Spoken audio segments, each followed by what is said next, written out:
Luzon, Visayas, Mindanao at buong mundo. Ngayon ay Martes, November 26, 2024. Ako si Barbie Mulak at ito ang Balitang A to Z. Mga taga-suporta ni Vice President Sara Duterte dumagsa sa EDSA Shrine para sa kilos protesta. VP Sara, sinupina na ng NBI. Pinagpapaliwanag kaugnay sa kanyang banta sa buhay ni Pangulong Marcos. Sa huling Senate Pogo hearing, Alice Go binansagang agent of influence at Tony Yang bilang key player ng illegal na Chinese activities sa bansa.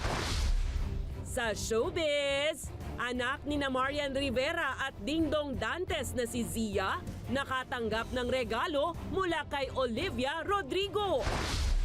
At James Reid balik teleserye sa 2025.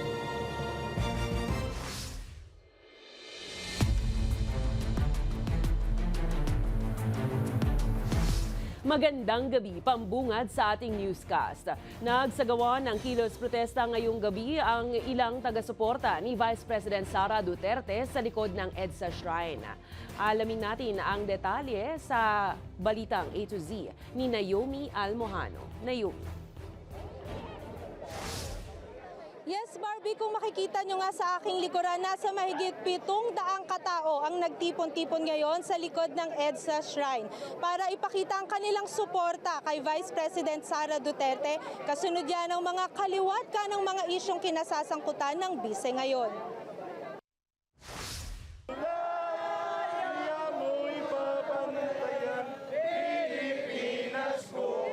Hawak ang mga nakasinding kandila, sabay-sabay na umawit ng Ang Bayan Ko ang mga taga-suporta ni VP Sara bilang pakikisimpatya sa kanya. Kabilang dyan sila na naghihintay na alas 7 pa lang ng umaga para makiisa sa kilos protesta. Aniya, sumusobra na ang administrasyon ni Marcos sa panggigipit at pangbubuli umano sa bise. Pangbubuli po kay Sara po. Matanggal lang siya sa pagka-vice. Ayaw namin yung korupsyon. Matanggal na yung mga korupsyon dyan sa Tuwad Committee po. Binatikos din nila ang mga umano'y napakong mga pangako ni Pangulong Ferdinand Marcos Jr. simula nang maupo ito sa pwesto. Kasi si Presidente, parang lahat ng, yun ang paulit-ulit ko, hindi naman natupad lahat ang sinasabi niya. Para naman kay June, ngayon daw sila pinakakailangan ng bise na aniya'y kinakawawa na umano. Kahit ano pong mangyari, nandito lang po kaming lahat ng nagsusupport sa kanya at patuloy pa rin pong lumalaban para po sa kanya. Matatanda ang patuloy na nakaharap sa patong-patong na isyu at aligasyon si VP Sara kaugnay ng budget ng kanyang opisina. Maging ang mga maaanghang na pambabantang binitiwan labang kina Pangulong Ferdinand Marcos Jr., Liza Araneta Marcos at House Speaker Ferdinand Martin Romualdez. Ayon sa ilang taga-suporta ng bise, mariin nilang tinututulan ang panawagang impeachment laban kay Sara.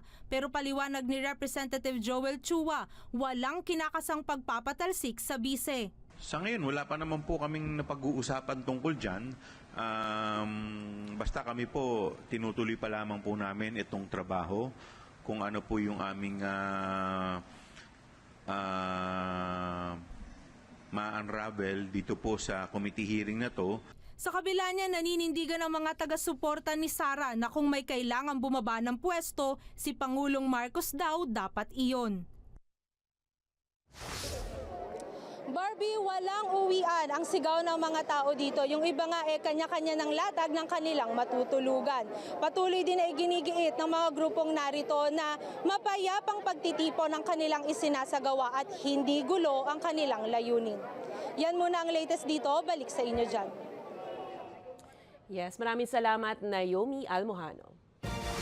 Inihain na ng National Bureau of Investigation ng subpoena kay VP Sara Duterte para ipaliwanag niya ang kanyang mga naging pagbabanta sa buhay ni Pangulong Bongbong Marcos Jr. Pero ang bise, iginigiit, hindi naman raw ito maituturing na death threat. Pag pinipilit mo siya na active threat siya, isipin ninyo ang buong mundo na nanonood. Ganito ba ang kapasidad ng mga Pilipino na mag-isip? Wala raw aktibong banta sa buhay ni Pangulong Ferdinand Bongbong Marcos Jr. ayon kay Vice President Sara Duterte. Ito ang kanyang reaksyon matapos sabihin ng Malacanang na hindi dapat palampasin ang mga sinabi ni VP Sara sa isang midnight live press briefing nitong weekend na may nakausap na umano siyang hitman na papatay kay Pangulong Marcos sa unang ginang na si Liza Marcos at House Speaker Martin Romualdez. Pero paliwanag ni VP Sara, yan ay sa kondisyong kapag may pumatay sa kanya. Common sense should be enough for us to understand and accept that the supposed conditional act of revenge does not constitute to an active threat. This is a plan without a flesh. Ngayong araw, inihain na ng National Bureau of Investigation sa Office of the Vice President ang sapina kay Duterte na nagbibigay sa kanya ng hanggang Biyernes, November 29 para magpaliwanag sa kanyang mga pahayag. Una nang sinabi ng Department of Justice na posibleng maharap ang bise sa reklamong grave threats, libel at defamation. Ang purpose po ng sapina is to shed light doon sa mga utterances ng Vice President.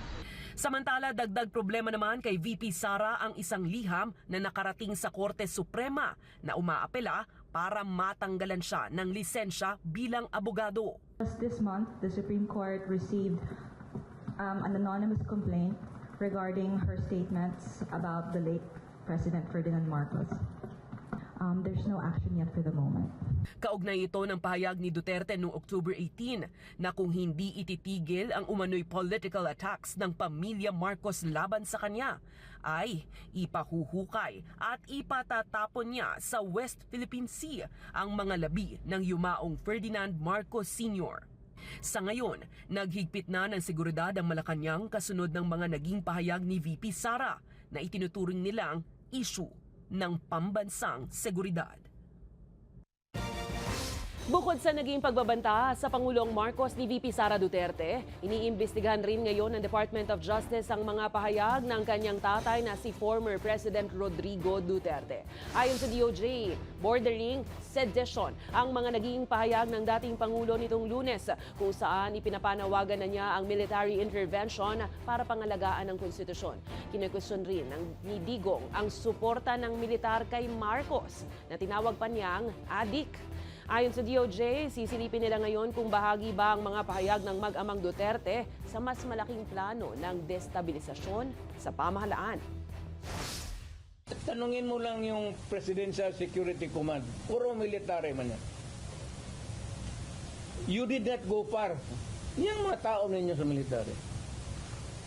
Hanggang kailan kayo magsuporta ng drug addict na presidente? Samantala, sa kabila ng lumalalang hidwaan sa pagitan ni President Marcos at Vice President Sara Duterte, iginigiit naman ng Armed Forces of the Philippines na hindi kailangan ng loyalty check sa hanay ng militar. Paliwanag ng AFP, nananatili ang mga sundalo na tapat sa saligang batas at sa chain of command. Tiniyak rin ng militar na nananatili silang nagkakaisa, matatag at professional at hinihiling nilang ilayo sila sa issue ng partisan politics sa bansa.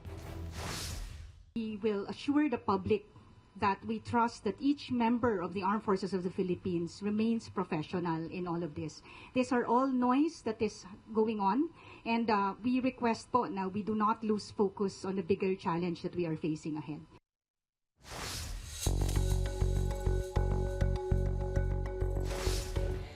Itinatanggi ni Senator Bato de la Rosa ang alegasyong nagdadrama lang ang mga tauhan ni VP Sara Duterte na isinugod sa ospital para makaiwas raw sa investigasyon ng Kamara ukol sa confidential funds. Kinumpirma naman ng Armed Forces of the Philippines na aktibo pa sa serbisyo ang uniformed personnel ni VP Sara na humawak umano ng confidential funds. Ang detalye sa balitang A to Z ni Kim Salinas. Matapos sumalang sa House Committee on Good Government kaugnay sa pagdinig sa umano'y maanumalyang paggamit ng confidential funds, parehong isinugod ang mga tauhan ni Vice President Sara Duterte na sina Chief of Staff Attorney Zulaika Lopez at Special Disbursement Officer Gina Acosta. Ayon kay Senador Bato de la Rosa, hindi ito drama lang para makaiwas sa investigasyon ng Kamara. Pwede palang i-drama yan? Pwede bang i-drama yung pagka-collapse mo? Sinong hindi kakabahan yung harap mo imbestigahan ka ng ganyan at very hostile pa yung mga line of questioning? Ayon kay BP Sara, bumubuti na ang kalagayan ng kanyang Chief of Staff. Pero si Acosta, tumaas ang blood pressure at nawala ng malay nang isugod sa Veterans Memorial Medical Center. Day 1 pa siya sa trauma niya, so hindi pa masyadong maayos kausap. Tsaka medyo parang pagod. Yes, parang pagod siya. Kagabi nag-CT scan siya kasi they wanted to rule out a stroke. Samantala, kinumpirma ng Armed Forces of the Philippines na aktibo pa sa serbisyo ang mga uniform personnel ni BP Sara na humawak umano ng confidential funds ng OBP at nakahanda sila sakaling ipatawag ng Kongreso. They are active officers of the Armed Forces of the Philippines. Kung po ipapatawag sila sa investigasyon, makikipagtulungan po ang Armed Forces of the Philippines. Isiniwalat sa House hearing na si Colonel Raymond Dante Lachica na hepe ng Vice Presidential Security and Protection Group ang tumanggap umano ng confidential funds para sa OBP. Samantalang si Lieutenant Colonel Dennis Nolasco naman ang tumanggap umano ng pondo para sa Department of Education. Ayon kay House Panel Member Congressman Sia Alonto Adjong, isang paglabag na ipamahala ang confidential funds sa isang military personnel. Para sa Balitang A to Z, Kim Salinas. Aprobado na sa ikatlo at huling pagbasa ng Senado ang panukalang pambansang pondo para sa 2025 na aabot sa higit 6.3 trillion pesos. Ito ay sa bisa ng botong 18 senador na pabor, walang tumutol, habang kaisa-isang nag-abstain si Minority Leader Coco Pimentel. Matapos ito ay pag-uusapan ng BICAM ng Kamara at ng Senado ang ilang inihihirit na kwestiyon o amendments ng sinumang miyembro ng kapulungan. Oras na magkasundo ang BICAM, kanila na itong itatransmit sa punong ehekutibo. Nauna nang sinabi ng Pangulong Ferdinand Marcos Jr. na kanyang pinamamadali sa Senado ang pagpasa ng naturang pambansang pondo.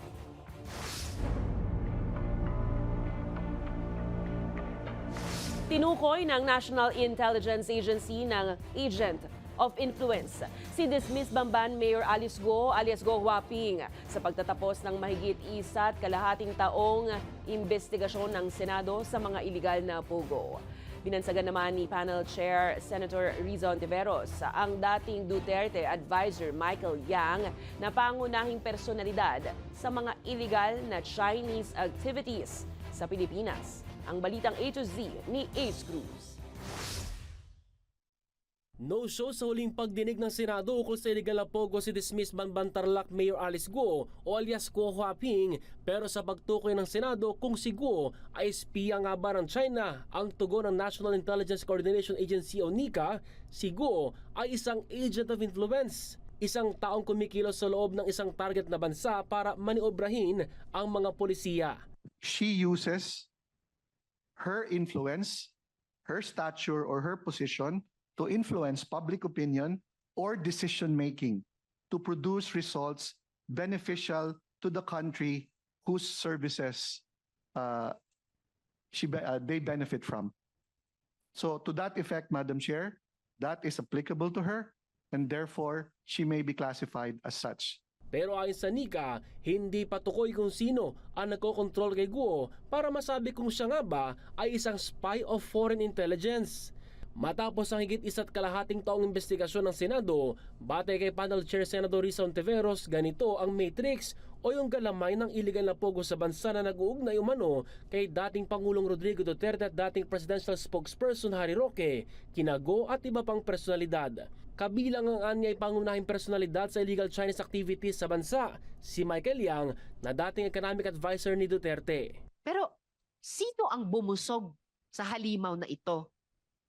Mga kaibigan, this photo was given to us by one of our key informants, and it further deepens what we already know.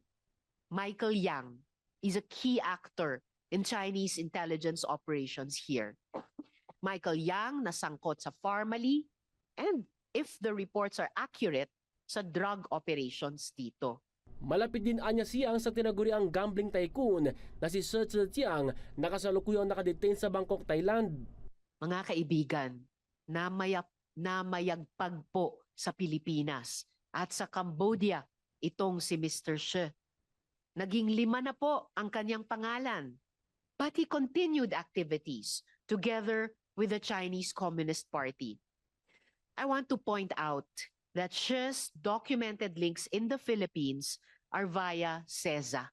Bagamat ipinag-utos na ni Pangulong Bongbong Marcos Jr. ang pag-ban sa lahat ng uri ng pogo sa ilalim ng Executive Order 74, ayon sa Cagayan Economic Zone Authority o CEZA, may ilang service providers pa rin sa CEZA na nagseserbisyo sa mga pogo o gaming hub sa ibang bansa. We believe that the conduct of interactive gaming licensees of CEZA outside the country, offshore, is not subjected with the provisions of the executive order because their operations practically are outside the country po. Ayon sa intelligence agencies, posible pa rin mapasok ng banyagang criminal elements ang mga investor sa economic zone sa bansa. General merchandise po ang nature ng business. Nagtayo po ng building, pero makikita sa baba po general merchandise. Pero pag akyat nyo po sa taas, merong mga parang call center type of operation which was not in the purview noon pong sa pinaalam nila in their application sa munisipyo. Pag wala na po yung normal checks and balances and those safeguards natin, they will now be easy conduits for other types, preferably illegal activities, which may be or which should be the objective in the first place.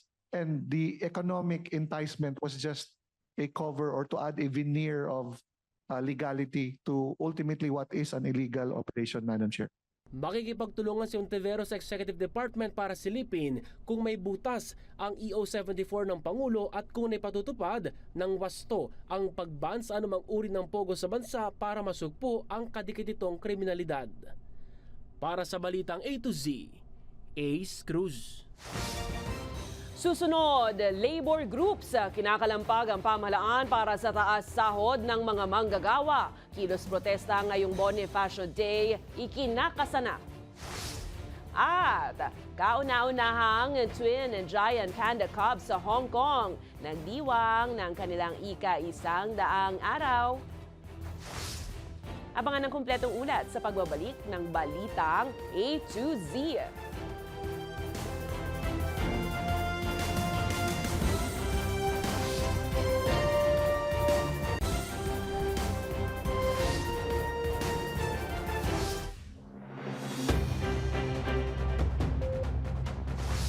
Kinakalampag ng ilang labor groups ang pamahalaan para sa taas sahod ng mga manggagawang Pilipino. Sa Pandesal Forum ngayong Martes, iginiit ng grupong Makabayan at Bayan Muna na hindi barya-barya lang ang kailangan ng mga Pilipino, lalo't pataas ng pataas ang presyo ng mga bilihin. Panawagan nila kay Pangulong Ferdinand Marcos Jr., singilin ang naging pangako nitong 20 pesos kada kilo na bigas. Samantala, magsasagawa naman ng malawakang kilos protesta ang labor groups sa November 30, kasabay ng pagdiriwang ng Bonifacio Day. Ito'y para kalampagin nga ang gobyerno sa naturang issue. Ang kailangan ng mga manggagawang Pilipino ay hindi barya-barya, hindi 35 pesos, hindi 2 tranche ng Regional Wage Board na dagdag sahod nakakarampot, ay kailangang itulak na ang pag-legislate ng nakabubuhay na sahod or 1,200 pesos kada araw. Aminado ang Department of Agriculture na mahirap makamit ang 20 pesos na kada kilo ng bigas dahil nagbago na ang sitwasyon. Magmula nang ipangako ito ni Pangulong Ferdinand Marcos Jr. noong kampanya. Ayon kay Agriculture Secretary Francisco Tiu Laurel Jr., nagmahal na ang presyo ng fertilizer o pataba. Kung dati 700 pesos lang ang fertilizer kada sako, ngayon nasa 2,800 pesos na ito dahil sa epekto ng Ukraine War. Matatandaang pinuna na ni Vice President Sara Duterte ang campaign promises ni Pangulong Ferdinand Marcos Jr. Nagagawin nitong 20 pesos kada kilo ang bigas na hindi naman nangyayari hanggang sa ngayon. Gayunpaman sinisikap naman daw ng DA na magkaroon ng abot-kayang presyo na bigas para sa masa.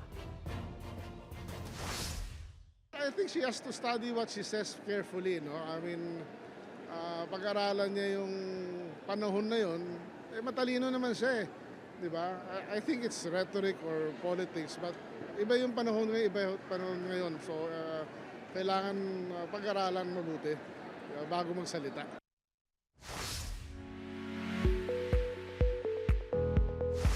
Sinalubong ng Ocean Park, Hong Kong at panda fans ang ika-100 araw ng kauna-unahang locally born panda twins sa Hong Kong. Sa ibinahaging livestream video ng Ocean Park, Hong Kong, makikita ang healthy, malusog at mahilig makipaglaro ang lalaking cub sa kanyang sister cub.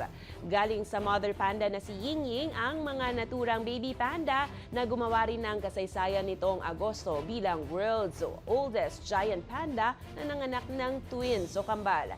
Isang milestone ng selebrasyon na ito hindi lang para sa Ocean Park, kundi para rin sa panda conservation efforts sa buong mundo.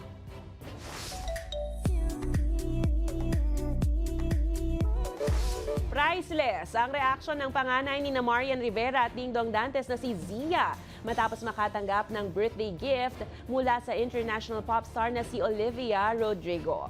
Sa video na ibinahagi ni Marian, nakikita si Zia habang nagbubukas ng regalo mula kay Olivia. Kitang-kita sa kanyang mukha ang tuwa at pagkagulat na animoy hindi makapaniwala sa natanggap na sorpresa. Nag-trending si Zia nitong Oktubre nang dumalo sa concert ni Olivia Rodrigo at makita ng personal ang kanyang iniidolo. Sa aming pagbabalik, excited ka na ba? Matapos ang ilang taong pagpapahinga on cam, James Reid balik teleserye sa 2025. Ano kayang nilulutong project under Dreamscape? At tinanghal na mga nagwagi sa PMPC Star Awards for Movies, kilalanin. Manatiling nakatutok, kayo ay nanonood ng Balitang A to Z.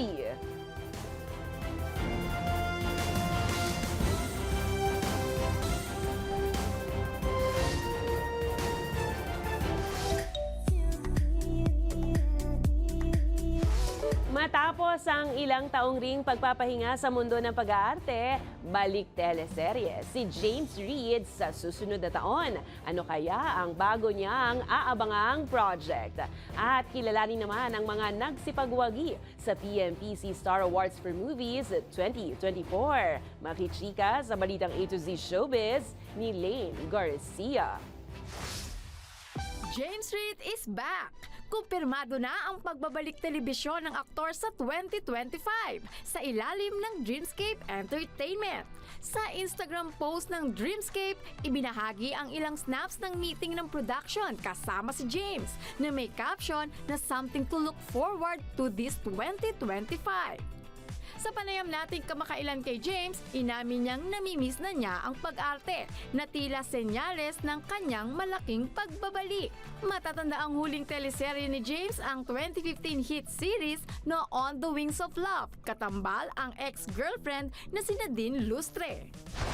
Samantala, pasiklab ang 39 PMPC Star Awards for Movies nito lamang linggo. Wagi si Nadine Lustre at Baron Geisler bilang Movie Actress at Actor of the Year para sa kanilang pelikulang Deleter at Dollhouse. To all my supporters, maraming salamat po for all the love that you've given me. To my team and my family, thank you for always having my back. Ito pong award na to, I dedicate this sa lahat po ng buong buo ng Deleter. Habang pinarangalan din sina Dimples Romana at Mon Confiado bilang Movie Supporting Actress at Actor of the Year para sa My Father, Myself at Nananahimik na Gabi. Ang Family Matters naman ang hinirang na Movie of the Year, habang ang Mama Sapano Now It Can Be Told ang nag-uwi ng Top Story Award. Inorganisa ang 39th Star Awards for Movies ng mga miyembro ng PMPC sa pangunguna ng pinuno nitong si Rodel Ocampo Fernando. Congratulations! Para sa balitang A to Z Showbiz, Lane Garcia. Kung kayo ay may kwentong kakaiba, mga kwento ng pag-ibig o storya ng inspirasyon at pag-asa, maaari nyo itong ibahagi. Sumali sa ating Facebook group na Balitang A to Z. Panoorin ang replay ng ating programa at sundan ang ating social media pages. Hanapin ang Balitang A to Z. Ang ating pabaong quote of the night ngayong Martes ay mula sa isang manunulat na si Santosh Kalwar. Ang sabi niya, walang sino man ang dapat manlinlang ng kapwa sa pangakong alam nilang hindi totoo. At yan po ang mga balita at impormasyon, mga kwentong may dalang inspirasyon na tinutukan ng Balitang A to Z. Simulan na po ang pag-check ng mga alkansyang hinulugan ng mga barya at bilangin magkano na nga ba ang naipon para may pambili ng pamasko. Mayroon na lang tayong, line of 2 na ha, 29 days bago ang masayang pagdiriwang. Ako po si Barbie Mulak, maging maalam, makialam. Magandang gabi sa'yo, Pilipinas!